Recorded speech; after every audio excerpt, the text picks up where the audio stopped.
Hello, everyone. Thank you for the invitation. I'm honored to be able to present to you about the professorate and academia. I know I'm not able to be there in person, but I'm able to record this, and hopefully the conference presenters will be able to play it out for all of you to hear it, to know about the process of applying to be a professor, and also about the professorate in academia. All right, so let's get started.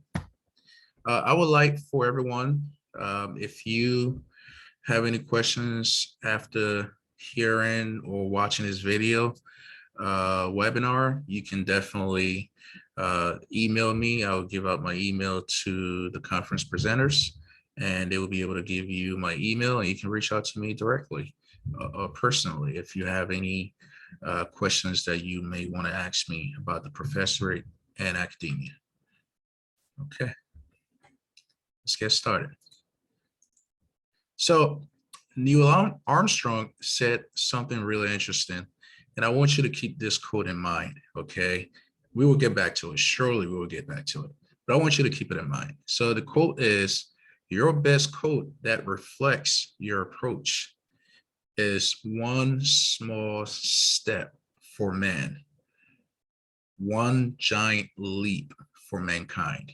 And the reason why we will get back to it is, in academia, you have to have a small area that you really want to do your research in, a topic or research focus area or interest that you really want to hone down your grand research ideas, package it into one small step where whatever research that you conduct within that time frame or within that frame will be a one giant leap for to better mankind, humanity, and also intellectuals in academic capacity. Okay, so we will get back to it. We'll get back to this Neil Armstrong quote. Okay, so getting a job in academia. I know you heard about academia. It's hard for someone to fire you. Stability, happens to be one of the strongest areas in academia. So the reason why you may want to consider getting a job in academia, most career advisors see academia or careers in academia as conventional. And however, there's an irony because as conventional as it may seem, or as academic careers may seem, less than 1% of PhD or people that hold doctorates in law, medicine, pharmacy, they all apply for academic positions, just to let you know. So less than one, as conventional as it may seem, only 1% of PhD or doctorates are employed in academia. Isn't that really interesting? Although the numbers are based on fields of study and society. So there are different percentage numbers once you look at different industries like engineering, the physical sciences, the life sciences, education, the business world, society, and so forth. Now, about 1/3 of PhD or doctorates degree holders are hired in academia in a given year. Now, positions open up across institutions because there are people retiring, people that are dying. Sometimes it can be an issue of failed retention, or institutions are looking forward to establish new academic programs. So that may be some of the reason why they will hire faculty members to teach. So the next one would be thousands of PhD or doctorates, degree holders, thousands of PhD or doctorate degrees are awarded each year.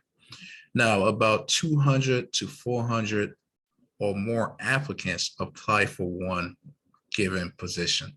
So if one professorship position open, you have about 200 to 400 applicants that apply for just one position. And most top tier universities recruit about 25 to 30 assistant professorship position each year. And we will talk later about the professorship ranks in academia. Now, why will people reject faculty positions in academia? There are many reasons. One is because some people feel that academia is very competitive funding landscape, which is true. Now, if you don't want to deal with the constant rejection, program or department hazing and the effects of racism, then yeah, academia wouldn't be the right place for you. I'm not saying every institution or program or department is, practicing academic hazing or, you will feel the effects of racism. No, but for what the data is showing, that people that do get assistantship tenure-track position, they later on leave their position for to pursue other things. Some of the issues that do come up is the program or department hazing and effects of racism. So writing grants and related activities for grants, about less than 10% of faculty get grants from credible organizations or entities in academia. And one of the things that people reject academia is because you have to position yourself to get grants, such as visiting the NIH, NSF, which is the National Science Foundation, and other agencies to just pitch your research ideas. And also people might reject faculty positions because, teaching the same topics every semester or the same courses every semester or year is kind of boring. Some people will see that way. And also serving on committees will take most of your time away from your family or away from the things that you would love to do outside of your working conditions. And also serving as a reviewer or reviewing papers for publication for your society or for your profession or for your field can be much of a time grab if your field really needs your service in serving as a reviewer for a journal publication. Some faculty positions prefer those who have postdoc experience. So in some fields like engineering, the life sciences, physical sciences, maybe the social sciences, having a postdoc experience actually help your chances of getting faculty positions. So when some people don't who have PhDs and doctorates don't have the postdoc experience, they may not necessarily end up getting the faculty positions in academia. And in academia, there are fewer career options, meaning there's not a lot of positions for faculty role that you may want or like to apply for. So like I said, top tier institutions usually have about 25 to 30 tenure track or assistant non-tenure track positions open for those with postdoc experience, those who graduated PhD recently to apply to be an assistant professor. And also you are constantly doing research studies. I know a lot of people that have PhDs do not necessarily want to be conducting research study all the time because it takes much of your time and it's a lot of work doing research. So I can understand why a lot of people don't feel the need to really be engaged in conducting research studies. Now, what is a research university? I know you've heard it in the news, the media, Facebook, you hear universities like Harvard, Princeton, Yale, Columbia. You hear universities like Lehigh University, the Ohio State University, uh, and many other universities in the US. But you also have to understand that universities are categorized into research universities and doctoral professional universities, and master larger university, master medium university, master small university, uh, community college, and also technical college, and so forth. So what does it mean for an institution to be considered a research university? Now, R1, R2, and doctoral professional, formerly they were considered R3. Institutions are categorical classifications established by the Carnegie classifications of institutions of higher education. So what the Carnegie classification does is it classifies institutions based on the money they spent on research and development, which is um, R&D, expenditure, the size of programs, the number of graduates that do graduate from PhD programs in a given year, the amount of research grants that universities give out to students, and also enrollment, human resources capacities, and also graduates satisfaction with your institutions and programs. So those are all kind of the measurement that goes into the classifications of a research university. Now, to be considered an R1 or R2 research university, the school must award more than 20 research or scholarship-based doctorates and have a research budget of more than $5 million per year. Now, what does it mean what is an R1 and R2? I know you've heard it a lot. So R1 designation means that an institution produces very high research activities. And that designation belongs to only 131 institutions in the US. So it's pretty unique to be a part of the R1 university designation.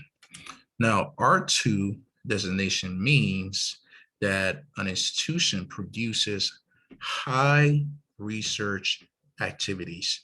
So this designation, the R2, belongs to only 135 institutions in the US, which is pretty interesting too.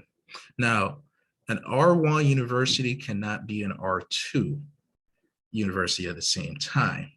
Neither can an R2 university become an R1 university at the same given time. So I just want to point it out to you.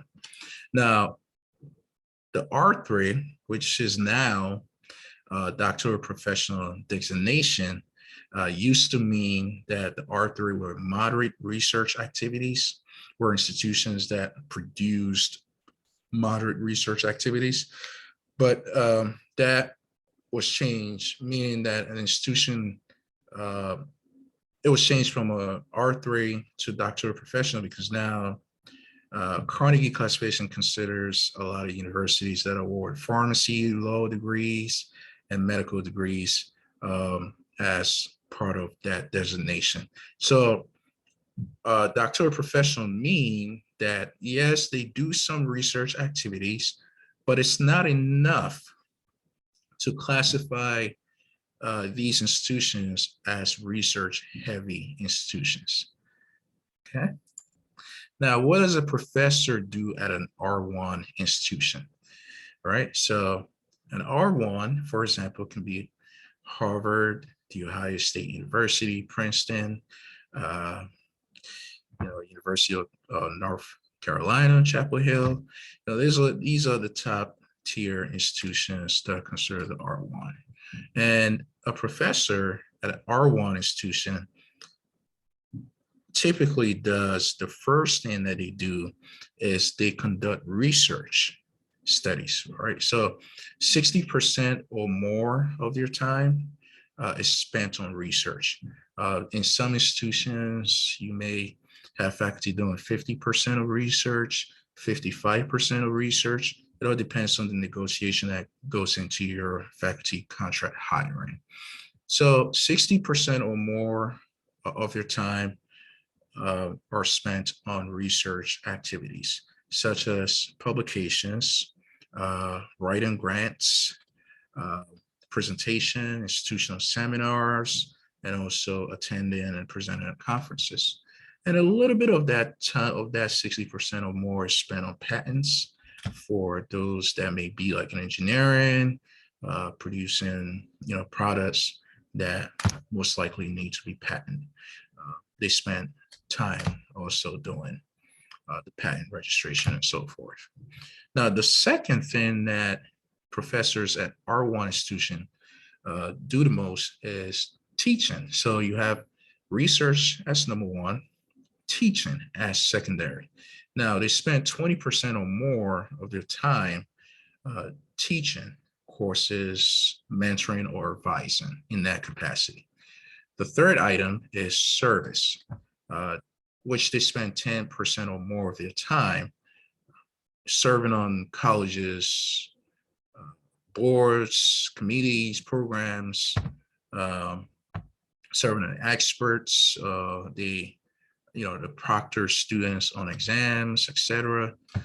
They also have service to your professional society by serving as editors, journal, writing proposals, reviewing conference papers and publication papers, and also serving on conference organization boards.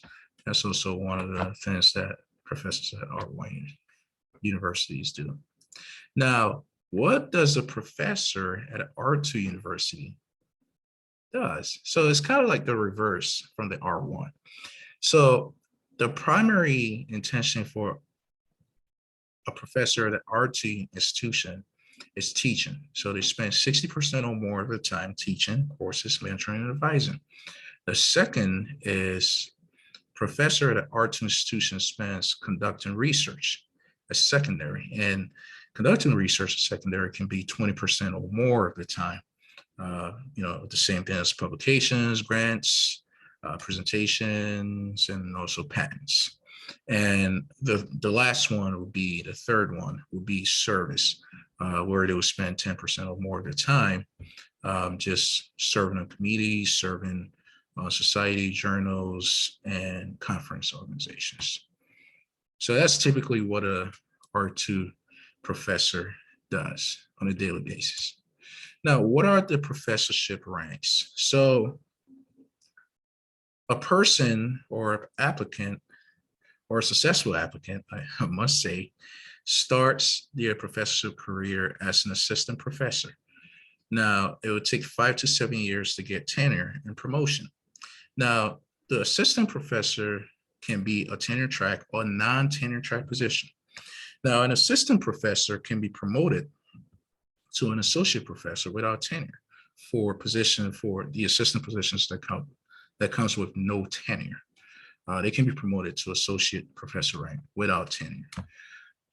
And however, for those who do not get tenure, if your position comes with assistant professor tenure track, and after the 5 to 7 years, your review is up and your program or university rejected your tenure, you usually have about an academic year to leave that institution or find employment elsewhere. So typically it translates to you are fired.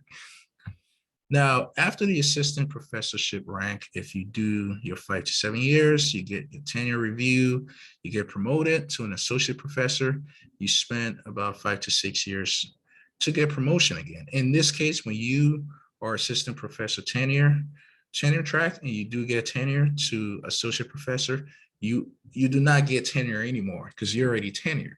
So you will only get promotion. You will be promoted to the full professor ranks. And so that full professor rank will also take about 5 to 6 years. And then you can apply to be considered, honorary, distinguished, emeritus professor based on your program or department terms and conditions.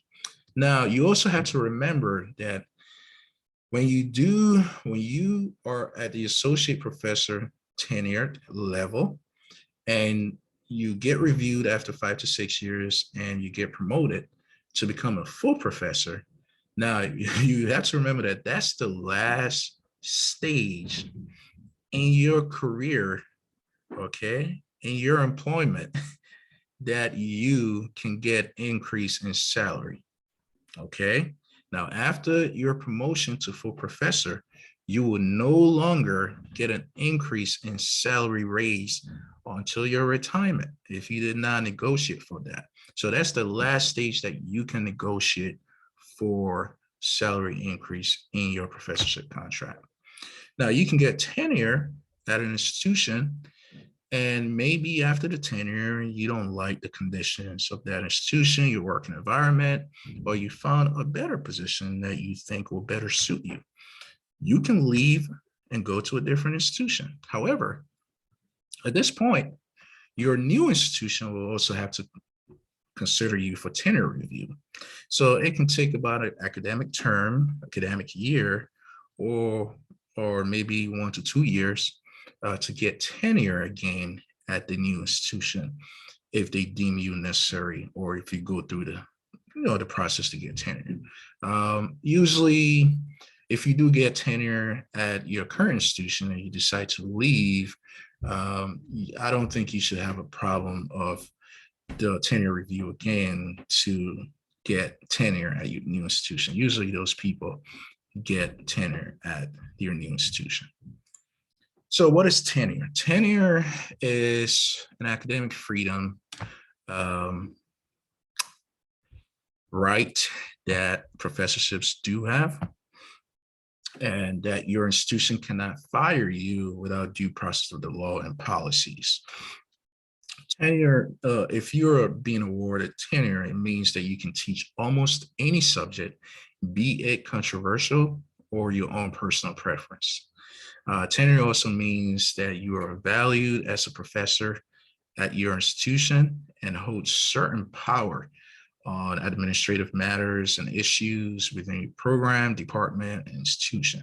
So you're considered more as a senior type of faculty member. And also remember, some people tend to stay at the associate professor level. They do not want to go for the full professor.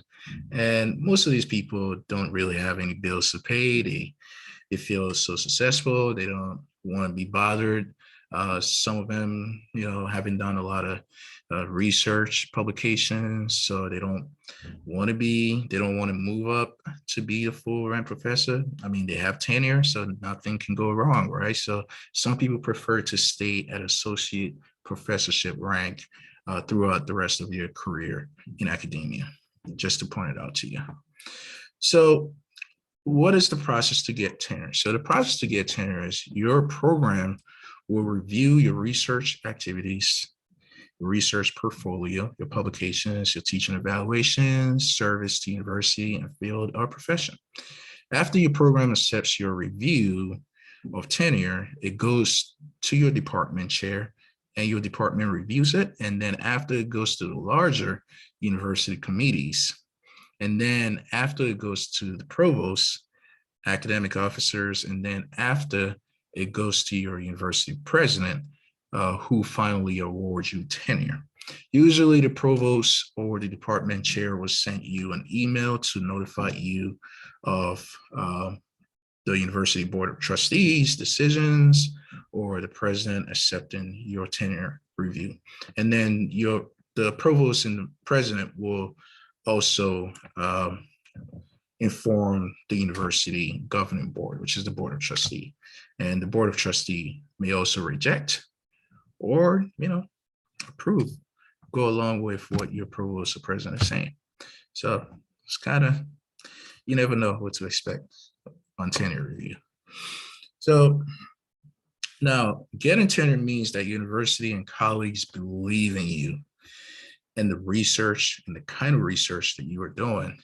They believe that you should continue doing your research in that manner, and they believe that you are contributing to the betterment of humanity and value you as their co-equal.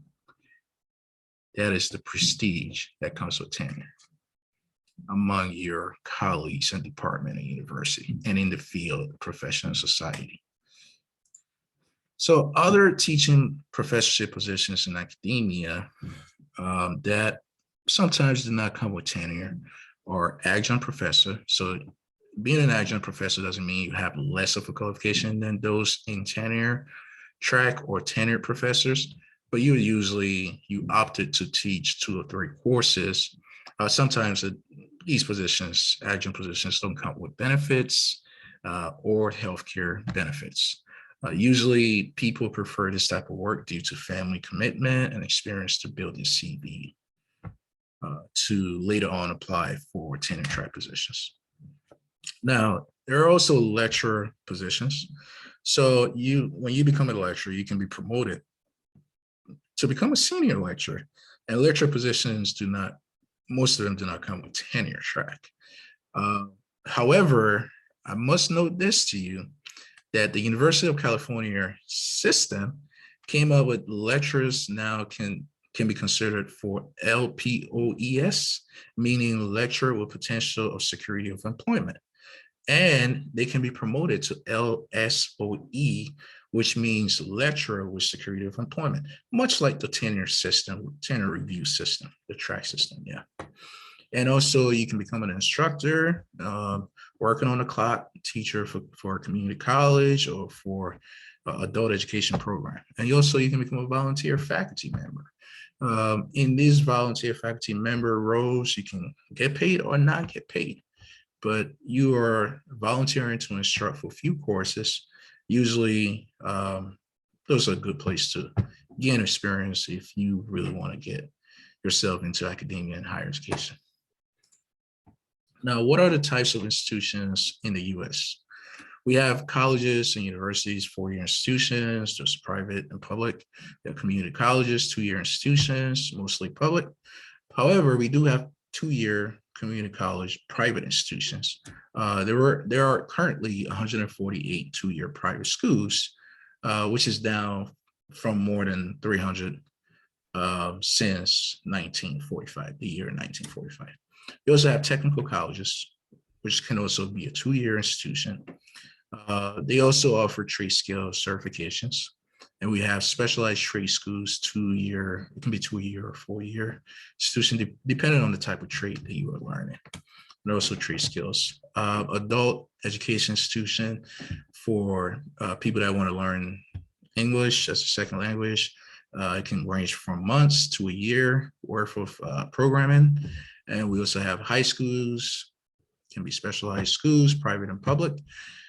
We have middle schools, can be specialized schools, private and public. We have elementary or grammar schools, including specialized schools, private and public.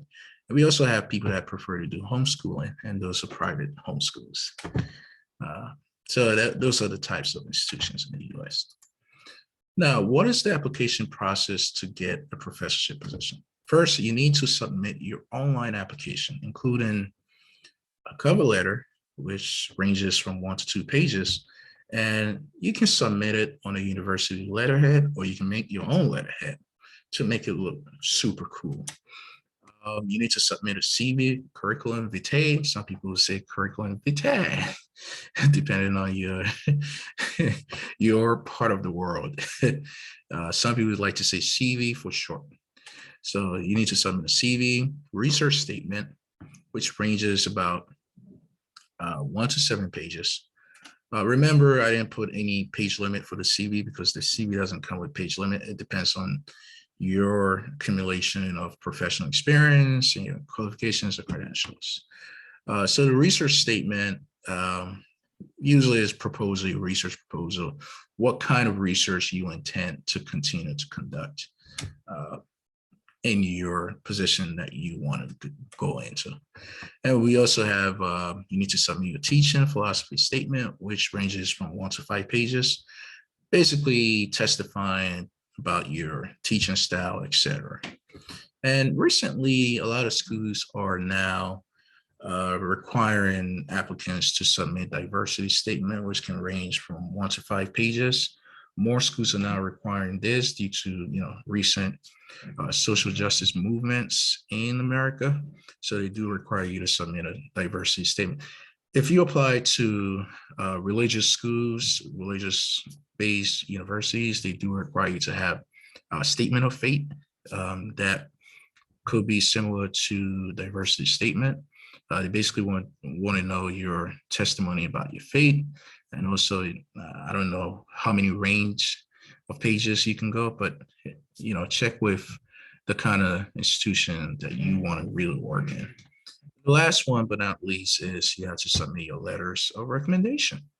Letters of recommendation can come from a PhD advisor, your station chair, professors whom you took most of your courses with. It can become your master's degree advisor, your postdoc supervisors, experience, profession collaborators, people you've collaborated on articles, on research, or publication activities. And sometimes I did not put this, but I will also mention that they do require you to have like a written sample, which can also be like an article or one of your publications that you publish in a journal. So that can also be a requirement depending on your search committee requirements. So what goes into your CV? At the top, you need to have your name, university, or address. Some people don't want to put their personal address, so they put the university address. You need to have your phone number where they can reach you, the email that you check the most, and then your professional website, or you can, add a link of your LinkedIn page to your CV. Now, you need to have a professional summary. Some people don't have professional summary, and they go right from the top to education and so forth. The professional summary can also highlight about your career highlights, things you've done in the field, and things like your professional interests. And then you can have education. Some prefer not to start with education, but list it at the end of the CV. So it depends on your taste and your interests. If you want to put education first or last, it's up to you. You make your own decision. After education, you can put your certification, licensure, and then your research interests, relevant courses. And then also you have to make sure that those relevant courses could also be the courses that you can teach in the position that you are applying for. So you got to be very careful on that. Look at the requirements that they're looking for. Maybe they want you to teach a certain specific course. If you've already taken that course, then I would say add it to the relevant courses so they can see it and they can jump out of them and say, oh, okay, he already took this kind of course, so he will be a better fit to teach this kind of course. Okay. And then you have your publications in journals, books, and in-person manuscripts, manuscripts that are waiting to be published. You can also note it on there. And then your teaching experience, list all places taught, including courses that you have taught before. And your grants, list all grants worked on and also grants received or awarded. And then your services, field, institution, profession, professional memberships, or society. It's also important. So these are what goes into a typical CV to apply for a job in academia. So what are the time frames to get hired for a professorship position? Now, this is interesting. Usually between application period and being offered a position is 13 months. I know you're like, oh my God, 13 months. How can I wait for that long? Yeah, that's the reality in academia. If you really want a professorship job, then yeah, between 13 months, you most likely will have to wait. Unless maybe you are applying for adjunct positions or lecture positions, then maybe they will probably let you know right away if they do have adjunct positions open. If not, but if you're applying for tenure-track or non-tenure-track assistant professor position, then yeah, the window period is usually 13 months. So from May, you start applying, writing your proposals to departments, to be considered for positions. You go on the web, you search for positions. In August, most universities post their job openings on your websites, industry website, job boards like Google, Indeed, Higher Ed Jobs, Chronicles of Higher Education, Times Higher Education, and some institutions have August deadlines to apply. So from September to December, you will be applying and making sure of deadlines, so keeping, track of your deadlines. And from December to February, what you're really doing is when you normally receive your response or interview invitations. So meaning some programs will, give you a response or interview after the closing date of the deadline for that specific position. And from December to March will be your interview season, invitation to guest lecture for other students to fill you out, to see the kind of professor you would be, and also your time to meet with the program faculty. And from March to May is when you receive decisions for hire or rejection. Now, don't take rejection personal. It happens a lot in academia. That's basically day-to-day reality. So from June is when you are finally offered your contract. So final contract signing and starting in August or the fall of that year. So what is the application process like? Applicant apply anywhere from 25 to 45 positions, applications. So one person can apply on average to 25 to 45 positions in academia. Yes, it's true. You may end up with 1 or 7 interviews depending on your field and school that you graduated from. So the school that you graduated from also have a big bite in the application process. You may end up with 1 or 2 offer of employment. That's magical in academia. If you have a spouse after you receive a job offer, you can negotiate for your spouse to get hired by the university depending on your spouse qualifications or experience. And also you have to develop effective arguments for your research, the research that you're conducting, the research that you're passionate about. Don't get intellectual or too smart with your search committee. Don't be the smartest person in that room. And look for signs as you speak to your hiring committee. Does the program faculty value your experience and yourself, the kind of person that you are? Do they value you? Do you feel welcome? All of it plays a big role in your decision to either accept or deny your offer of employment. And also, don't usually go with notes written, for your responses. You have to memorize your responses, and including having one technical and non-technical questions for the hiring committee members or faculty members on that committee. Those are very important. You must ask for bathroom breaks to recharge your brain, because you're going to be in there for a very long time. They'll be asking you questions and you'll be providing responses. So you need to ask for bathroom breaks to recharge your brain. Otherwise, they're not, the search committee will forget. They will not give you a bathroom break. So, you have to remind them of bathroom breaks. Who do I trust in the process? I would say don't trust anyone but yourself. And after when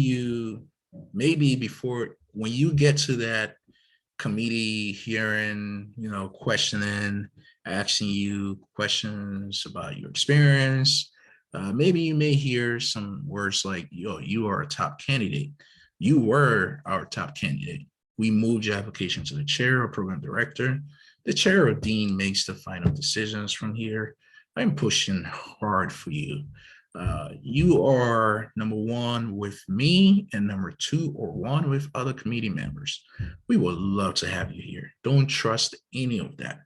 Still do your best, come prepared, memorize your responses, make sure you have all the requirements submitted and that you are ready to go. So don't trust anyone but yourself. Who do I send thank you letters to? So send thank you letters to the administrators or to the point of contacts that invited you for your interview. You also need to send thank you letter to faculty chair of that committee that invited you. Also, you can write thank you letters like, thank you for taking the time to meet with me, or thank you for taking the time to interview me. I enjoyed hearing your thoughts on blah, blah, blah issues or concerns or topics or research activities. Some prefer to send gifts, but I would say I will advise against sending gifts at this time. Don't send any gifts. Just the thank you letter should be enough. What if I am rejected? This is the biggest thing. So I will say, if you are rejected, it's good. Don't take it personal. It's not a bad thing. Rejection happens in academia. That's what we live by. So if you are rejected, you have to keep applying or consider taking an adjunct position to build your experience. Now, let me tell you, 99.5% of applicants will be rejected for faculty positions. It's just a reality in academia. Don't take rejection personal. You can apply again next year to the same university if a new position opens up, or if the university opens up, they might send you an email inviting you to apply to the new position that have been open. You have to reconsider applying to educational think tank companies, nonprofits, and government agencies. You also have to consider maybe thinking outside of academia. If you do land a job in it outside of academia, most likely you will make more money and get your research to the real world very quickly by publishing newspapers, doing podcasts, newspaper organization, being present at community level organizations. So yeah, these are some of the options that you may want to consider if your application is rejected. Now, getting an offer, you are super lucky and blessed to get a job offer in academia. Now, don't accept it right away. You may end up with another offer. That is a miracle in academia if that happens. Use your offer as a leverage if you do get more than one offer. So you can use it as a leverage for salary, start date, lab space, spousal employment. Remember I mentioned that?